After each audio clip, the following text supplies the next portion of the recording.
Hey, welcome back.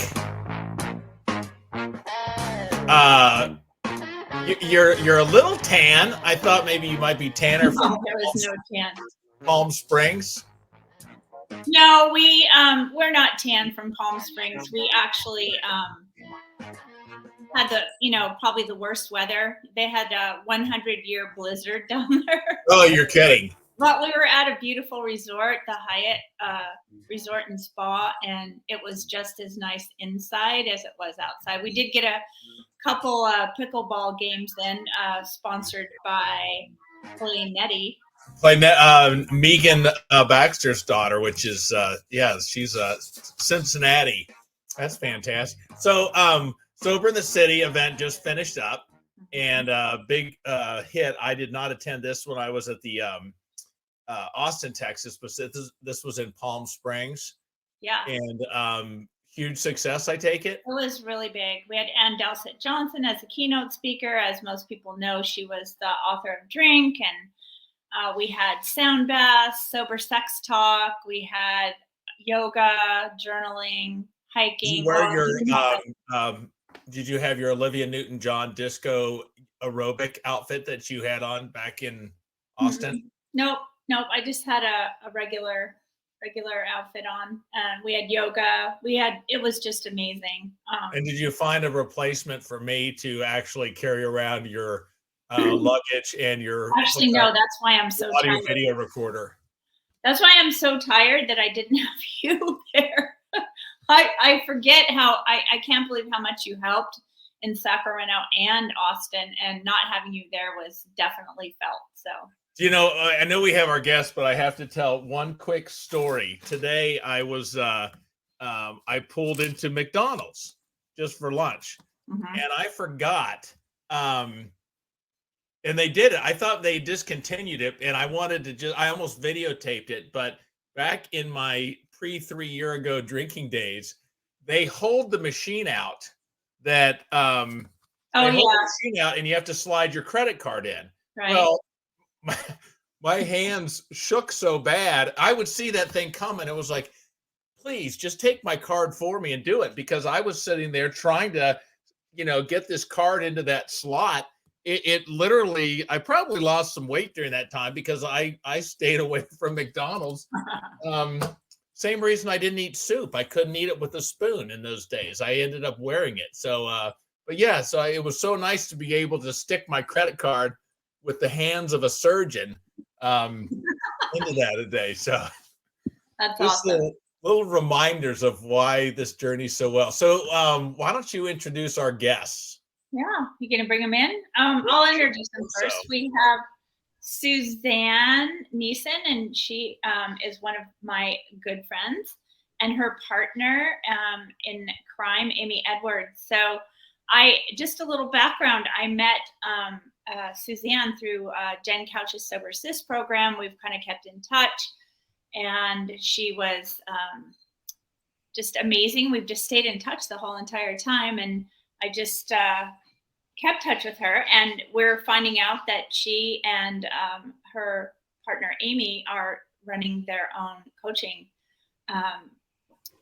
program. So first, welcome to the BAC Story, both of you.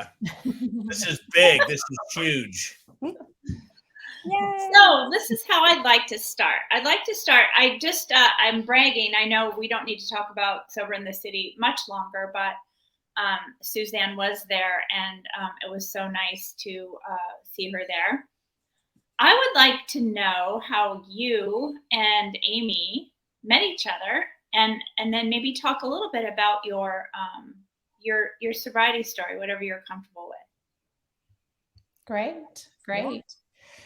Well, Amy has a sweet way of saying how we met, though we did both do the Sober Sis. Actually started on the exact same month, living in two different parts of the country. I live in sunny Arizona, and Amy lives in Illinois. Sometimes it's sunny here.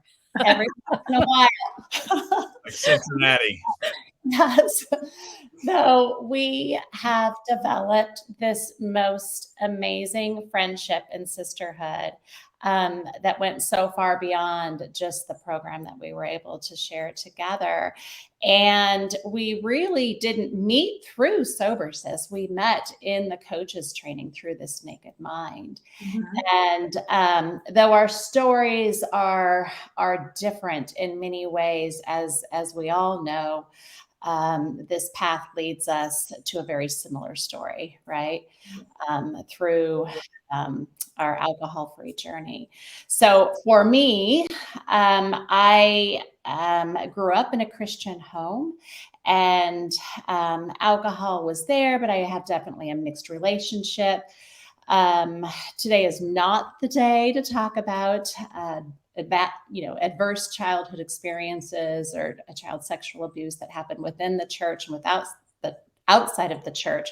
Wow. Though that definitely affected my youth. And I was always in a hurry to grow up. I definitely drank a bit in high school, graduated a year early, was a teenage mother, and really focused after having my child, who I believe rescued me, focused on being a mother, and then later a wife and a mother, and finished my college degree. And so drinking did not take place in my life really through my 20s. In my 30s, I went through a very some devastating deaths in the family, and things spiraled a bit for me. At that time, my two sanity savers was definitely running. I've always had a love for running and working out, and I had a job that I loved, though an eating disorder came into play. In my 30s, I developed bulimia. And after a marriage fell apart at 40 is when alcohol slipped in. It was my new scarlet letter. Miracle cure-all. Yeah, I created the eating disorder, right? Because I wasn't going to be eating. I'll just, my liquid wine was going to be my new thing. And my children, if my home was becoming quieter, that was a missing link for me. And I just remember so vividly that first time I drank at home alone. And through my 40s, it was a very quick, slippery slope for me. Still working out, still working, still having a vibrant, beautiful, full life, but using it to fill a void of emptiness. And that's really how the beginning. But I can't tell you enough how beautiful the story continues on. Yeah. Real quick, I got to throw a question in, Amy or Suzanne. When did you realize? Because the first time it hit the fan for me, alcohol was the miracle cure-all. What this solves all the problems. How and when did you realize that was there were some lies that came along with that? Well, definitely there's a couple different ways I guess I can answer that question. Thank you for asking it. I would say Amy and I have had this conversation several times. It was showing up on a Sunday morning in church and going through worship and just feeling that heaviness of the guilt. Nothing that somebody else has placed upon me, but just my suitcase of sins that I was walking in. And I drank too much wine the night before. I'm living in this false sense. I didn't have alignment. I just was disconnected. Definitely that would be a huge portion of it for me. The second one was literally my rock bottom happened in a rocking chair. I will this weekend have 5 grandsons. I have 4 currently. One is due soon. And my very first grandson, when I just treasure and love babies and children like no other. And I was rocking my grandson in an inherited old rocking chair that I've inherited down the line. And I was rocking away from my wine glass, and I was disrupting this precious, beautiful moment with a sweet child. and my focus was on the wine. And I had this rush of, you can call it generational trauma or just definitely a wake up call from my grandmother, who was from Sweden and kind and gentle and beautiful. But I don't have a memory of her of not drinking. She hid the wine. It was underneath the counter. It was behind this. She had other incidences. And I was doing the same. I was hiding things. I was putting it behind here. I was stopping there. I would know this trash can. And in a short period of time, that was going to be my legacy. And I said, no. I've got to do something. So that, I would say, that would be definitely my 2 wake up calls. Wow. I just have to say this because you gave me a little flash of maybe my rock bottom, what it was, and you just gave me a pit myself. I never did it, but I debated and almost left small children alone to run to the store to get alcohol, to get beer. I never did it, but I debated. I just have to go 4 blocks. I'll be back. Mm-hmm. And I mean, I'm talking kids that were, in cribs, maybe I don't know. You just gave me a huge pit in the stomach. Yeah. Where it was that important to me. Yeah. That I thought I'll be back in 5 minutes. Yeah. That's scary. Anyways, I'm sorry. You just slapped me in the face of reality. Well, that's what it was for me. I was, yeah. So I'm grateful for that moment. And I kid you, I know my grandmother is smiling in heaven at me that I feel like I broke a chain, because it doesn't have to be that way.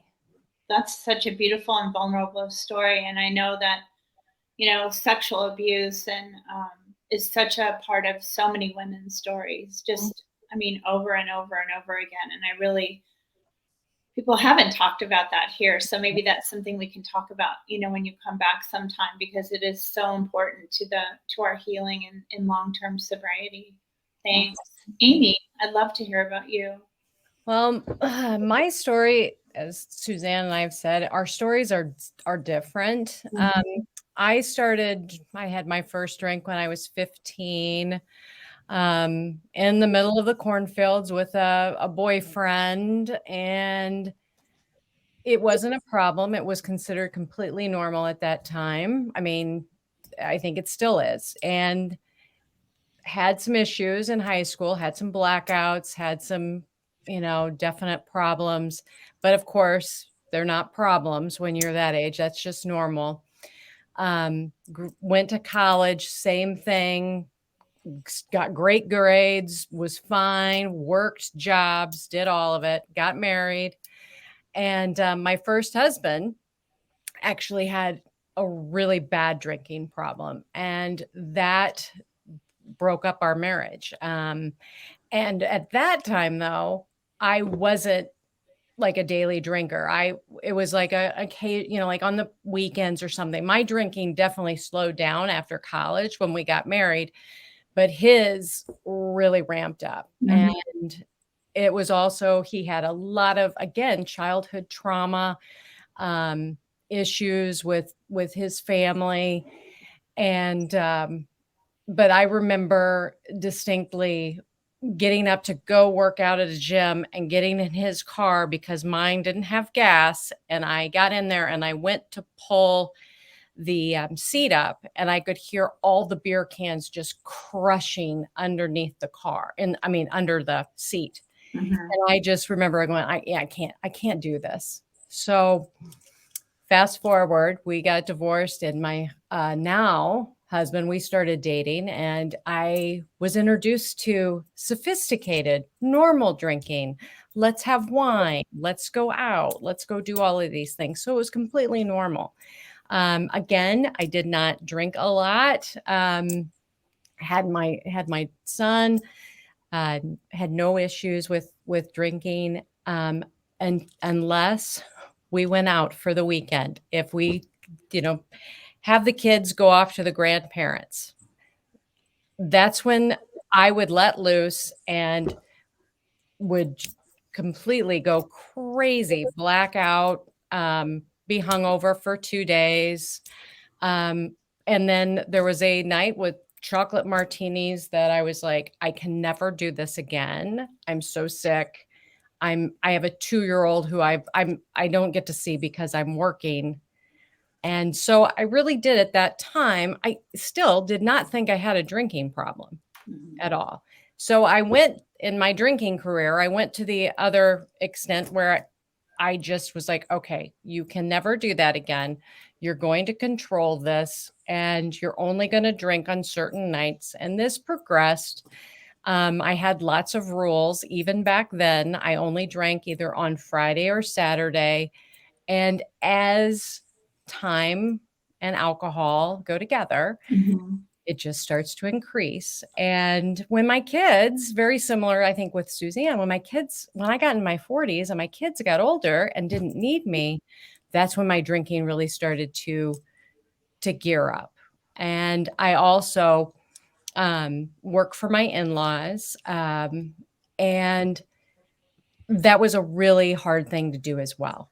And I knew I couldn't control certain things, but I know that there was a certain point in my early 40s where I was like, I know what I can control. And I would come home and I would numb out because I wasn't happy with the whole situation. Right. And Hey, Amy, yeah, go ahead. Amy, you drank on Friday and Saturday. On Sunday, Monday, Tuesday, the other days, you were free from alcohol? You were physically free from alcohol. Were you mentally free from it as well? As time progressed, my drinking started to, go to Thursday, Wednesday, Tuesday. But then I made up the rules of you can't drink every day of the week.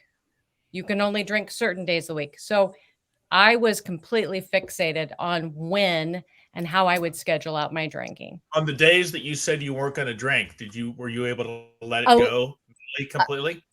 Yeah. Well, at the beginning, yes. At the beginning, yes. At the beginning, it was like, okay, you never drink on Sundays, you never drink on Mondays and Tuesdays.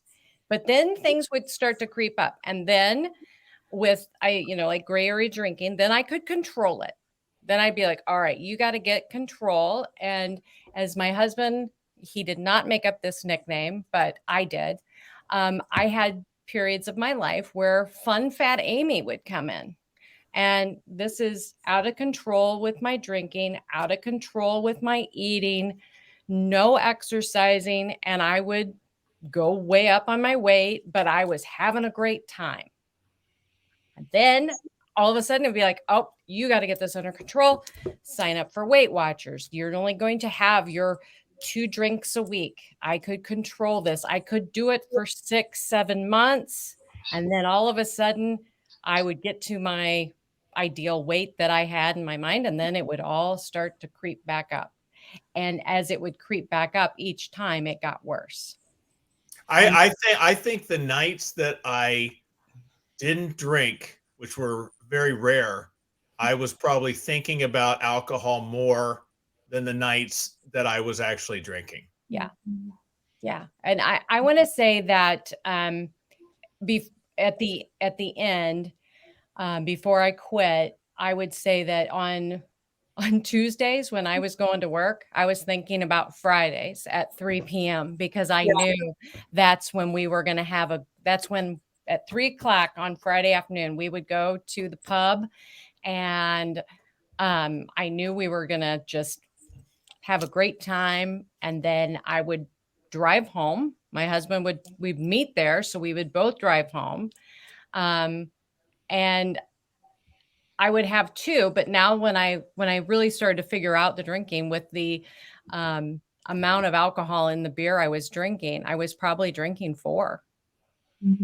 And I hate that because, I'm supposed to be drinking responsibly. And I would say that I had lots of different times where I would have like little rock bottoms. And I remember I was in a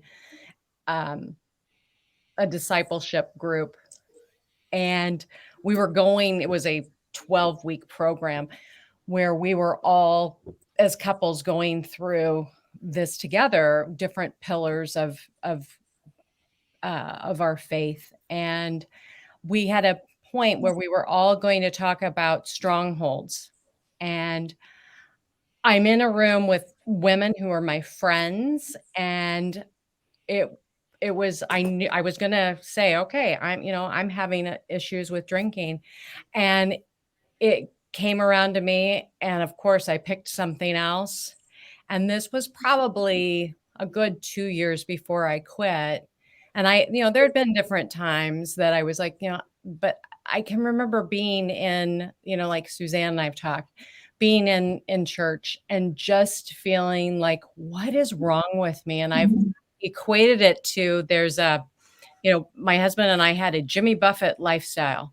We would party and have a great time. And then Sundays we would go to church, and the disconnect, it just didn't make sense. It was like, what are you doing? And right before I finally quit, we were going into the pandemic. Well, it was January before everything started to kind of come apart.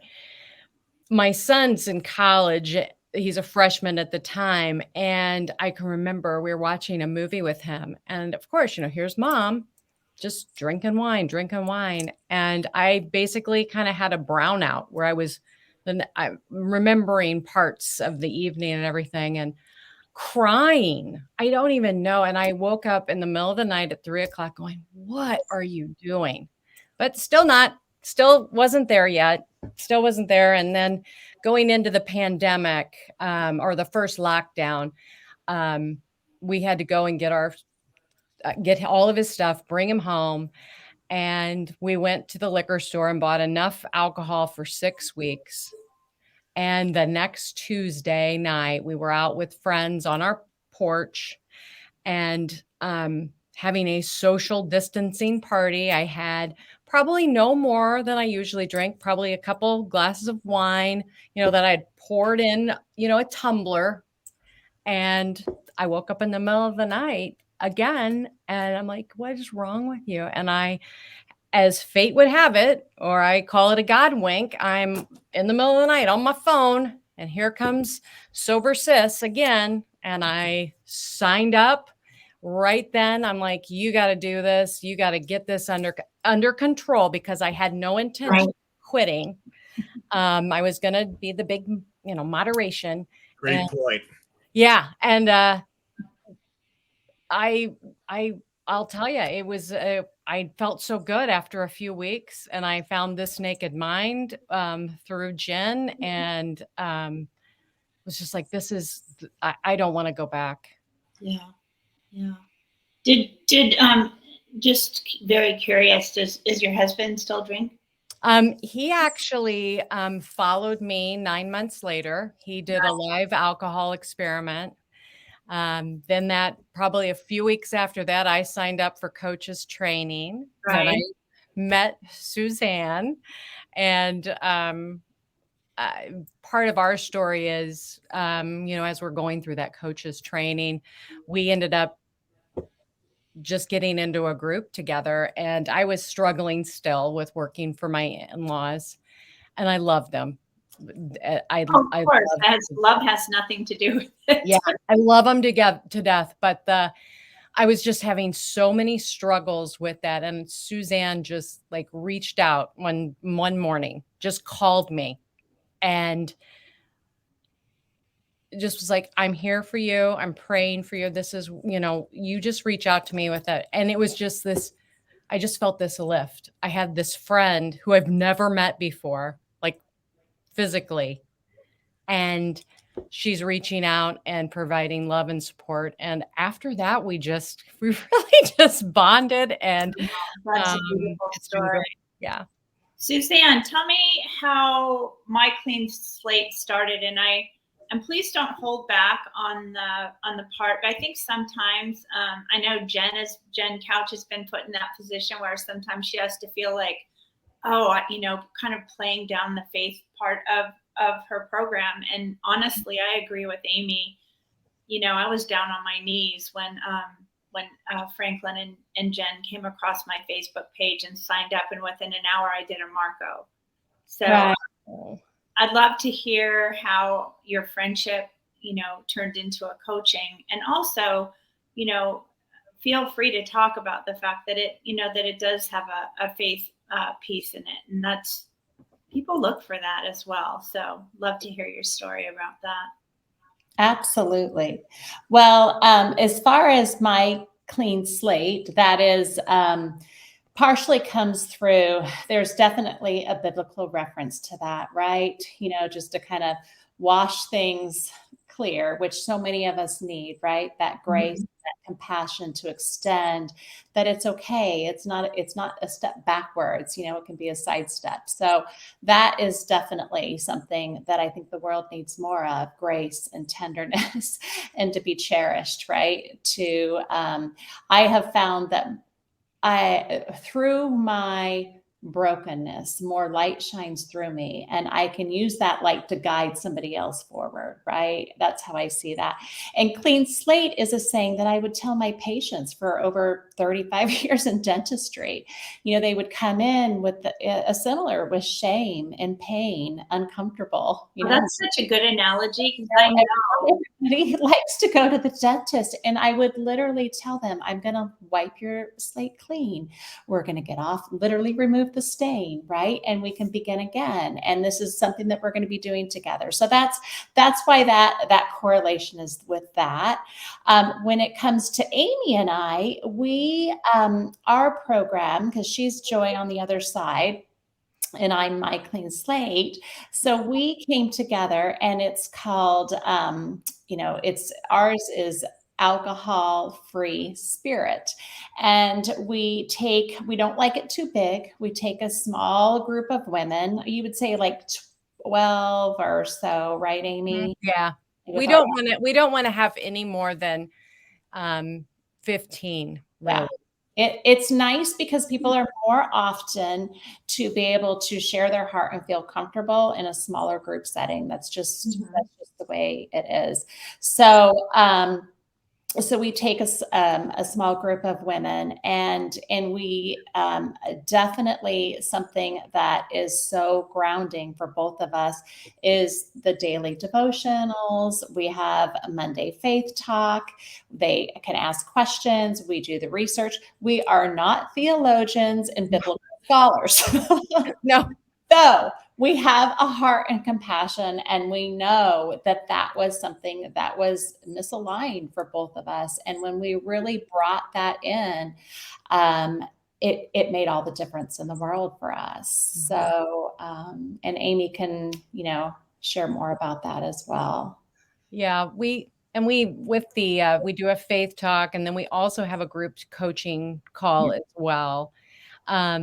And then along with that, we wanted to have fun. We wanted to have fun with the women. We've done this program once, so we did a happier hour and enjoyed that. But really going in, and we polled everybody. We said, what topics do you want to talk about? And they were key topics: relationships, identity. One topic that went over really well is, why won't God take this from me? And that just, it brought up so much with everybody. Like, why? Well, we don't actually know the reason why it's not going to be taken from you. But I always go into the fact that, for me especially, the answer was there. The work is up to me. God was like, hey, I'm here. You have to do the work. You have to do the work. It's not me just going to take this away from you. There's a lesson to be learned here. Absolutely. And that's really what we've brought to the table. And we just had such a wonderful response with the women who went through our first program. So we're going to do the program again in April. And I don't know about Suzanne. I just felt like I got so much from it.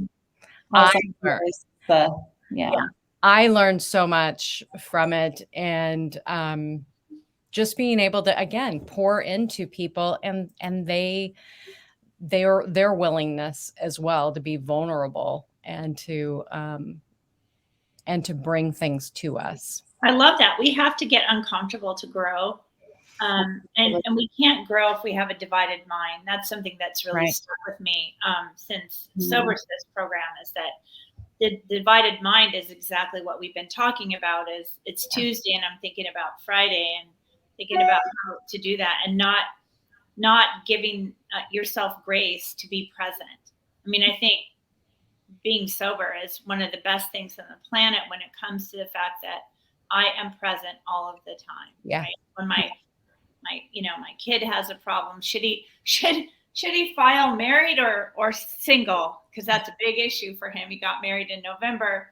I'm always there for him. I'm not thinking about that. I went to my grandson's basketball game a couple weeks ago, and I wasn't sitting at the basketball game thinking about, how am I going to stop at CVS to get my wine before I go to the hotel and celebrate Mia's birthday. So that freedom from not having a divided mind and actually doing that work, which we're expected to do anyway. And of course, I'm a Richard Rohr fan around the fact that, some people just stop drinking.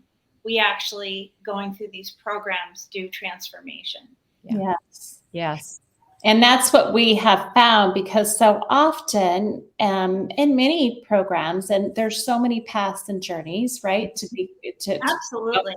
There's room for everyone that wants to. There is. But we were finding that you can do the behavioral modifications, right? And we can do maybe some accountability. But if we're not digging down into the beliefs and the roots that really simply got us there, they grow back. Yeah. And so it's such a beautiful thing to be able to get to that bottom, and be able to say, I don't have to hide in that shame anymore, when I can bring it out and in the light it can heal. I don't have to, listen to those previous tapes. I can reframe that and see it in a different way. So I can't get over the analogy of you being a dental hygienist, and then because really, until I found this one I've had for about 5 years, who didn't make me feel like crap every time I walked into the dentist. Like, are you flossing like you should?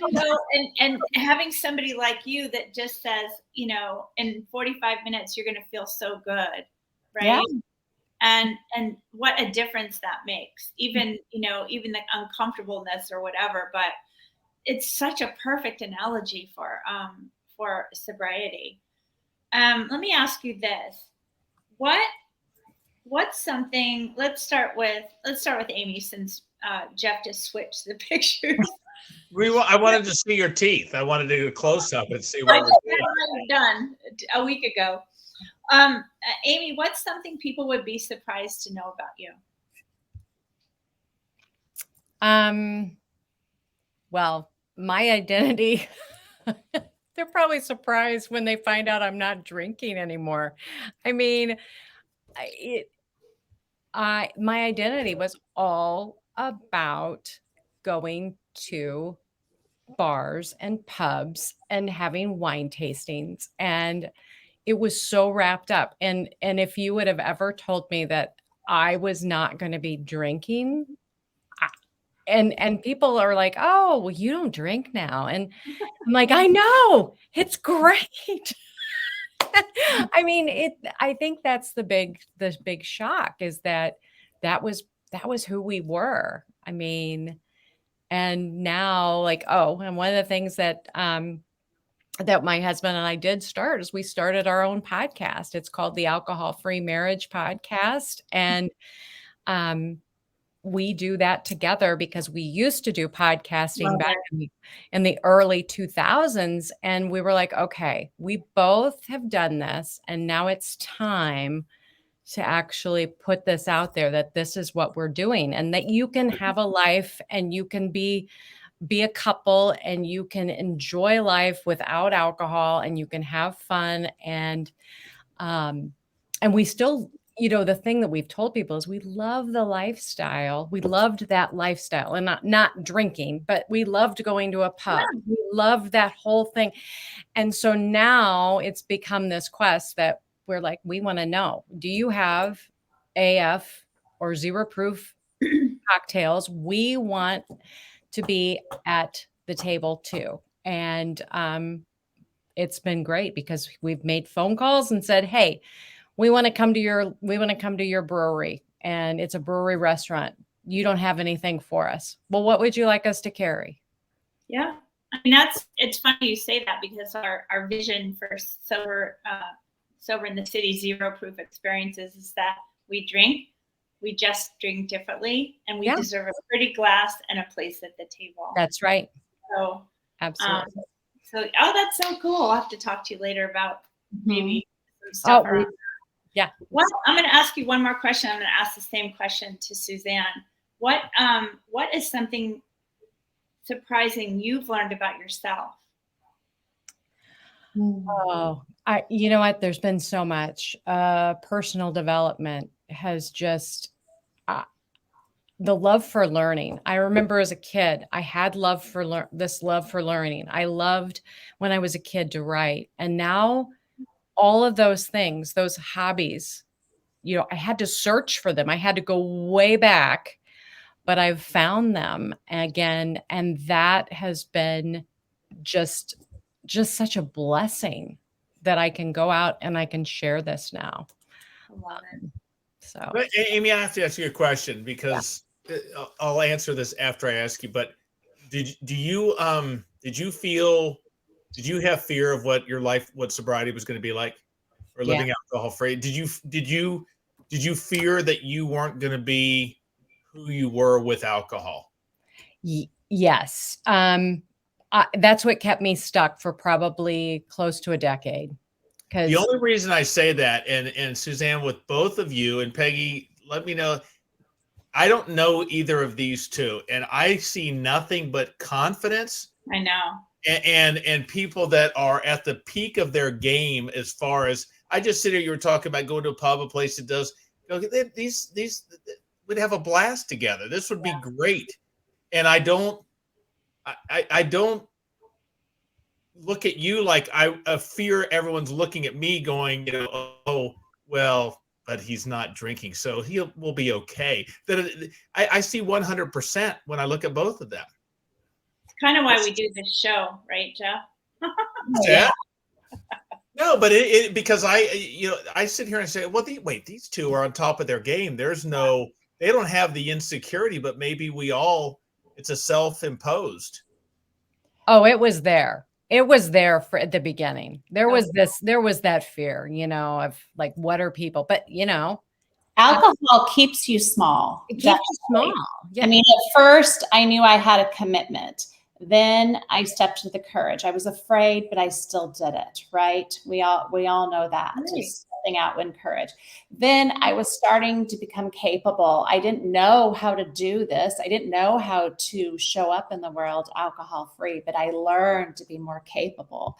And then after that, it's the confidence that comes with it, because you're proud. You are so grateful that your life is so full and so fulfilling, and that you don't have to waste the time and the money and the energy and the pain that comes from it. You literally do soar afterwards. And you just can't look at this. We're on Zoom squares, basically.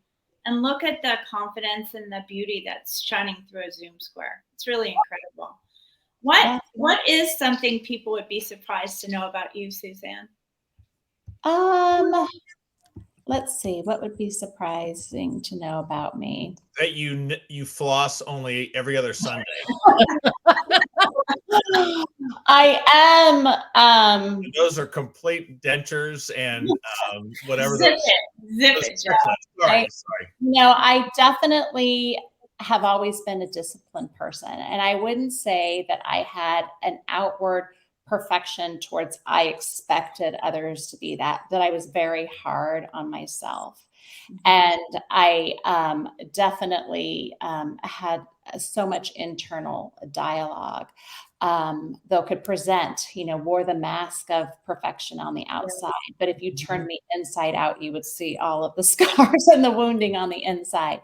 So what I can tell you, how I'm different now, I can tell you that I've gone through struggles or hurt things, nothing compared to some, but I can share those wounds openly now because they're no longer, they're healed in a sense that I can show you these things and I can say that it's going to be okay. I see the gift in my struggles. I see some of the things that have happened in my life or that I've come along and been witness to in somebody else's life and said, we can be resilient. We can sit with some of these really hard things and be better because of it. So I think that if I were to look at the love languages that I always put out to everybody else, I started to use them on myself, and I've learned to love myself better. And I never thought that was possible.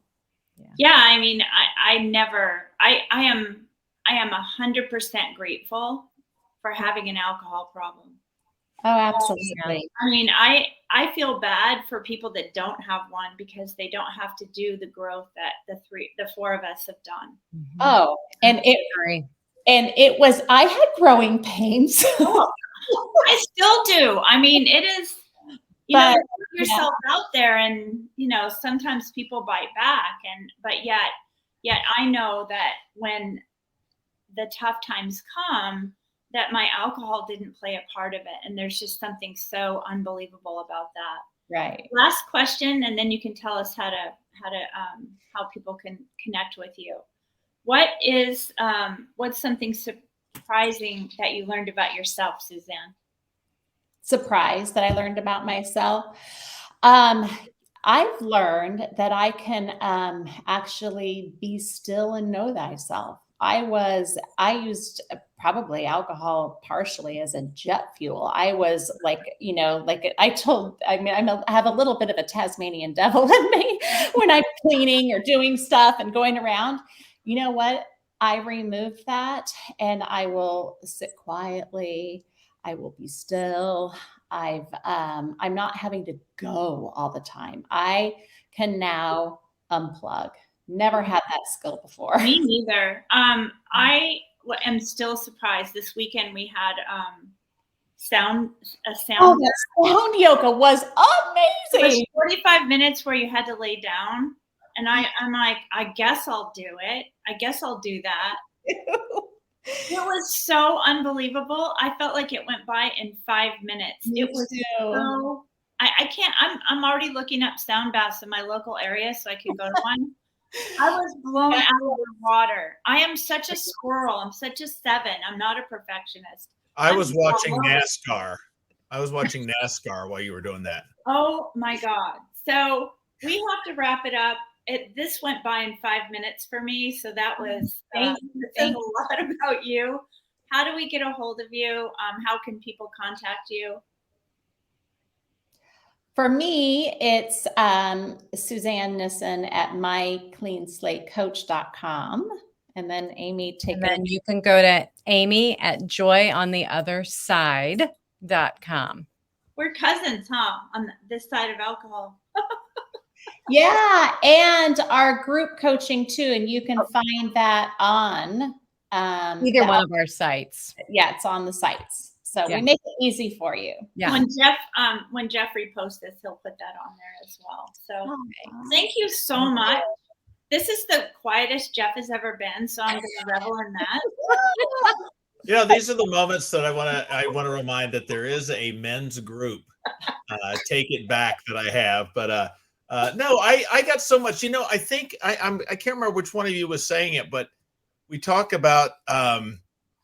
How do I know that I have a problem? And Amy, maybe it was you about being in church on Sunday after your lifestyle, but it was just, it wasn't things on paper that I just knew I wasn't right.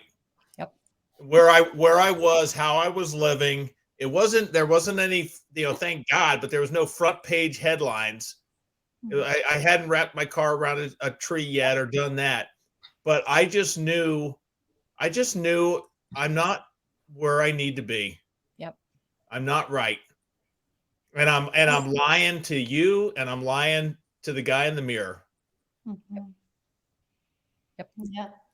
Well, I can't wait to have you guys back in the future. Thank you so much. Thank That was Thank really you. fun. That was super fun. Thanks Well, a hang lot. on. We have lovely party gifts for everyone, and we will talk to you soon. Take care, everyone. Have a good Bye. weekend. See ya.